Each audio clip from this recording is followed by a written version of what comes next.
talk a little bit about the importance of independent media and how it can be a player in this? Yeah, so it's critically important.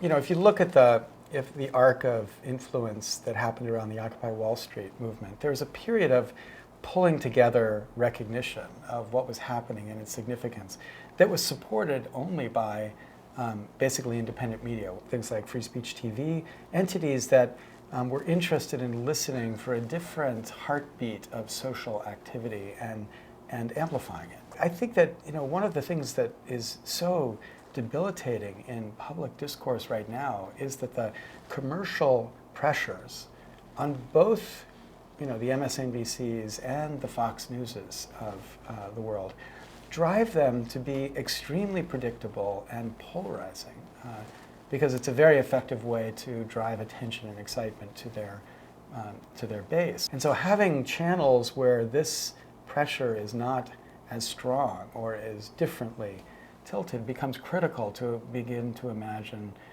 a media that could produce a citizenship ideal that could actually bring about the change that I think we need to see in the democracy. Mm-hmm. The age of broadcasting, or the age of channeling, channels in the sense of things that channeled people from one thing to another, is gone. It's no longer the opportunity of anybody, whether it's the government or a station or anybody, to just broadcast an idea in a way that everybody gets confronted by it.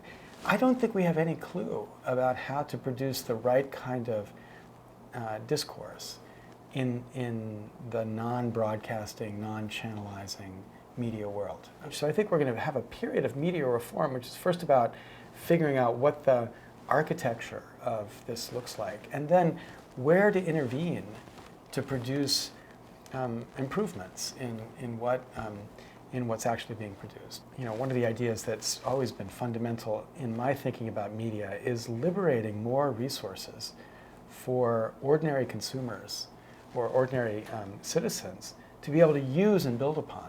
So the idea of public radio should, in my view, be radio which produces material which the public owns and is allowed to take and do with as the public wants. Mm-hmm. These are resources the public should have, and they should be encouraged to become participants, creators, remixers in that space.